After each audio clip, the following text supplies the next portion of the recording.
In this video, I'm going to tell you what an airdrop is and show you practical ways on how you can get involved in farming airdrops. An airdrop is when a project takes certain amount of their assets maybe like either an NFT or a token, and send it to some people for free.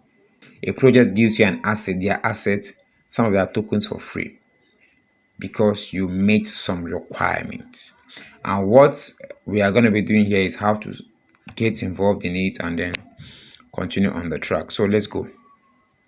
So when a project is developed, one of the things that comes to the mind of the developers is first they want to have awareness. They want people to know about the project, okay, and they want their project to be tested. So what happens is that they now promise a certain amount of that token, okay, and they want to give it to people on the ground that you are going to be their market. So if they get a community through you, and then you hear them advertise that product. That's one thing. There are basically many types of airdrop, but I just want to classify it under two broad headings, which is usage airdrop and holders airdrop. So usage airdrop is you receive the reward for either being a loyal user or an early adopter of a project. So the second one is holder airdrop. This is what they give you for holding a token, okay, or holding an NFT. For instance, we heard about the over wallet airdrop, and it's still in process, but one of the criteria they said is that anyone who gets their NFT, I think the Ether NFT, that person is automatically qualified for an airdrop. The year 2020, Uniswap launched their native token, okay, and then Uniswap is actually a decentralized exchange. So people just go there to go and do swapping, right, bridging, and all those things. So Uniswap had been an exchange, and for everyone who had used that exchange as at that time, you're actually a user. So what it is that they created their own native token. So just the way Binance has a native token, BNB, Uniswap created their own native token, Uni, and they decided to airdrop 400 Uni to every wallet that has used that particular exchange. At that time, those 400 Uni was around $1,200.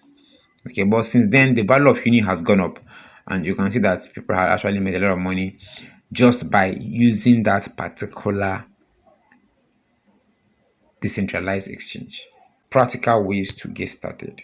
So it doesn't matter if you have a laptop or a phone, you can actually get started. And the aim of this video is to take you from $0, show you how you can move from $0 to thousands of dollars using airdrop. So the first thing you should have is a dedicated email. Like, you can choose to use your old email, but I'd prefer you have a dedicated email, so that you know that this particular email address is for everything cryptocurrency.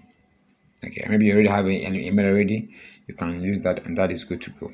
Okay, you have a mobile phone, a laptop, that is good to go. So another thing you need is a wallet. I suggest you get a new wallet if you want to start with airdrops. A wallet strictly dedicated to airdrops. So what kind of wallet do you need to get? You need to get an EVM wallet, a Solana wallet, and a Cosmos wallet. All right. So I'm going to be showing you what to do. So first of all, for an EVM wallet, you need to get a MetaMask. So the first thing is, let's get our wallet ready. So here I am in my Chrome browser, and my MetaMask extension. I'm going to drop this link, so just use the link to gain access to it. Having done this, I will just click on this, and then you're going to see add to Chrome for MetaMask. So add to Chrome, add extension. So it's going to download. We're going to wait for this to finish downloading, then we'll continue. Okay, so we are through downloading. It has been added to Chrome. So if you can look at this place, you will see that this guy has been added. So this guy has been added to our extension. So this is the extension. You see it here added as an extension. So this is it. Agree. And then now if you are starting for the first time, you want to use a new wallet. If you already have the wallet you are using for airdrops, you want to use an important existing wallet. I will also advise that you use another wallet. So basically, I feel there are three kind of wallets you should have. The first wallet is the wallet you use for airdrops. That one is not for storing funds. The second wallet is where you probably want to store your funds. That's okay. The third one is probably you want to be buying token and selling. That's still fine. But I feel that your airdrop wallet should be distinct from your other wallet. This is because you are connecting to a lot of sites using a lot of links, and we cannot guarantee that you will not click a wrong link one time and then you have a hack issue. So always create a new wallet. So I have an existing wallet I want to use. Import my existing wallet, okay, and then I'm going to add my 12 seed phrase now so that I can, let me add it so I can continue. So here I am, and I've done that. They asked me to create a new password, so let me create something here. So now I've imported my wallet, and this wallet is here now. So this is, I now have a wallet and it's here. Okay, so if you go to the extensions, you're going to see MetaMask. You pin it. Okay, that is an EVM wallet. Remember, an EVM wallet. The next thing you want to get in is a Solana wallet, and I suggest you go for Soulflay. Link in description. The procedure is the same. Okay, I already have it, so I don't have to go through the process. By the same, when you go to the Soulflay, you add to Chrome. Okay, you can see it here, add to Chrome. So mine is removed from Chrome because it's already here. So look at it. Soulflay, I still want to pin it, and it's there. Another one you probably want to add is a Kepler wallet. Okay, not Kepler. Yes, a Kepler wallet. So let's use a Kepler extension. Okay, so look at it. I have to do this too because I don't have it here.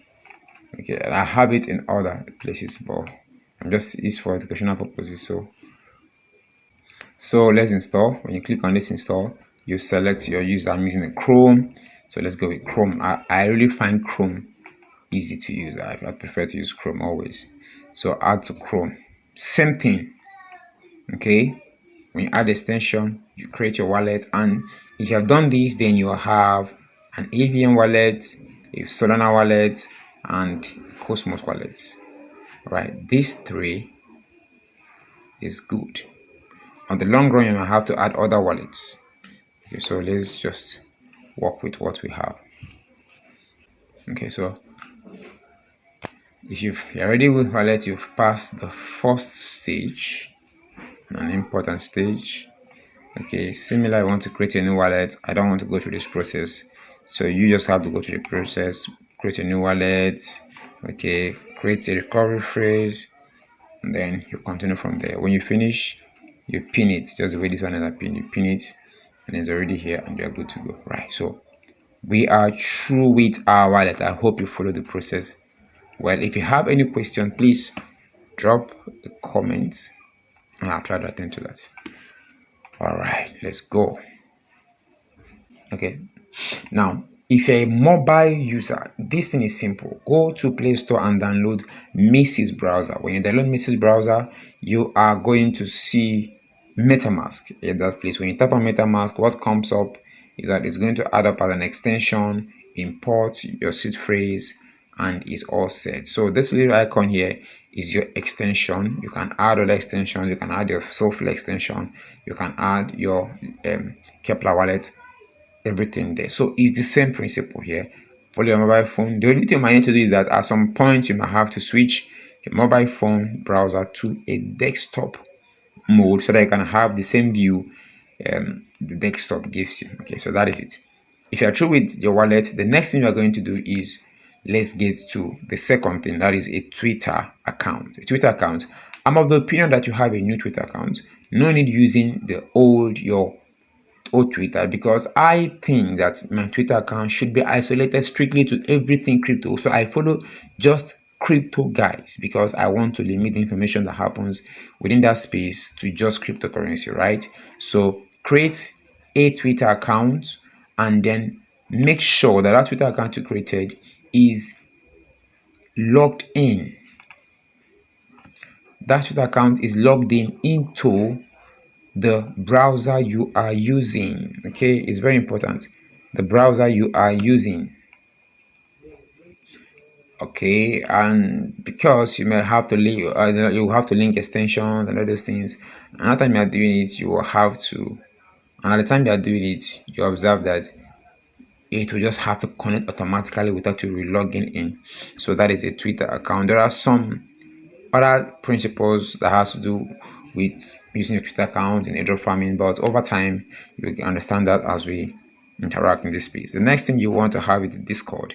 A Discord. To open a Discord, you need a phone number and a Telegram and a Gmail account. So you've dedicated a particular Gmail for your cryptocurrency journey. So use that to open a Discord account. So Discord, you can download Discord. I'm going to drop the link in description. Discord download. Okay, this is an app you can download separately into your laptop. So when you download it, so this is Discord here.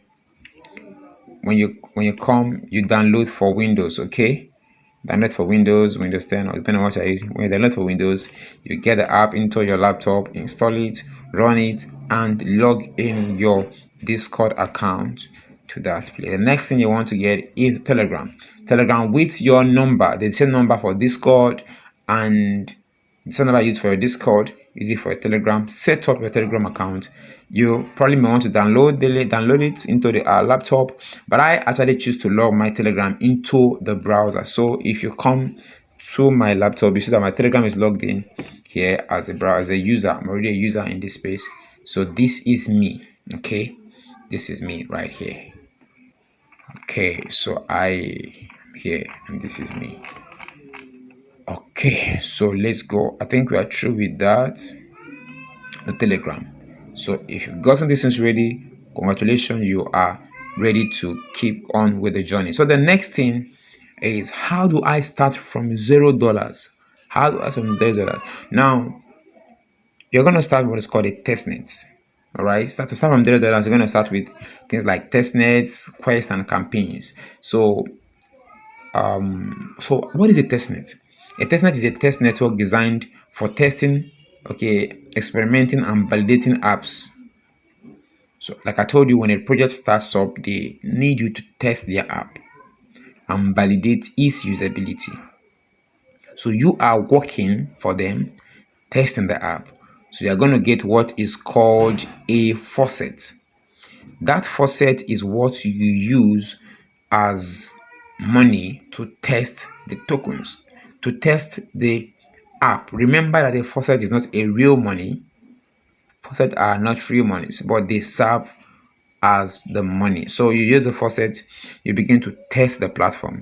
You do things like swapping, bridging, staking, adding liquidity, and in some cases you might have to deploy a contract. You are testing the platform, and in doing that, you are actually doing testnets. You're not using your money, right? So when you finish, they reward you with their cryptocurrency. So that is it. Testnets can last as long as some months, some weeks, some 5 months. It depends. Some can be as short as 2 weeks, some can be as long as 3 months, 4 months, depending on what they want to achieve, right? So that is testnets. You can equally do quests and campaigns. Some quests and campaigns where you have to just follow the social media handle, retweet, and all those things, do some daily checking and claiming, and then in doing that, you are actually participating in that quest and campaign. Now, hey, but is that all? Yes, that is all. But remember that it doesn't just come for free. There's some criteria you will have to meet. Some of those criteria might be your check-in times, your transaction volume, number of transactions. So you are trying as possible to show up daily. Now, a testnet can either be incentivized. They tell you, okay, we're going to reward our users after the end of this project. Some other testnets will not tell you. Some other ones will just introduce a point system. So when you're trying to interact with a new dApp and I've seen point system like XP, they give you daily check-in 10 XP, 5 XP, right? You know, they are trying to have a system to measure user interaction. So they can say, okay, after this project, we're going to reward the top 50,000 contributors to our project with this token. So they just reward it according to your usage. According to your usage. Now, this is it. So when you now start interacting, some projects can reward you as low as $20. Some might even be lower. Some can even reward you as high as $2,000 and above, right? So there are projects that have rewarded users, testnet that rewarded users pretty much, like Dimension rewarded users as high as $3,000, and then some projects reward users as low as $15, $20, $10. Okay, and you see, that's pretty low, but the most important thing is that you are going to the process of $0, okay, upward. So now, when you now begin to interact with testnet, what happens is that you get your liquidity to interact with mainnet. So what is mainnet? Mainnet interaction is the interaction that happens when a blockchain protocol is fully developed and deployed, right? Fully developed and deployed. So at this point, a project has gone through the testnet phase and they're now in the mainnet. So you now begin to use real funds. Remember, in testnet, you're able to gather things like $100, $500. You've been able to raise some money. So you can now journey into mainnet. In mainnet transactions, you now use real money to transact. Okay, you now bridge, probably stake, add liquidity, and swap. You're now engaging with that DApp with real money. Testnets rewards pretty lower and mainnets tend to reward higher. So that's why people rather want to spend more time doing mainnets than doing testnets. So if you have the money for mainnets, you may not want to go through testnet phase, just jump into the mainnet phase and you are good to go, right? So that is it. Do well to subscribe to this channel. I have a link in this description of this video. You can follow that link to join my WhatsApp group, because I'll be dropping a lot of airdrops in that group. It's an open community, so we interact, you ask questions, you learn, and we can engage in that space. And everything I'm doing, all the areas I'm going to be running, I'm going to be dropping in that space. I'll locally update this channel on every airdrop that I am running. Thank you.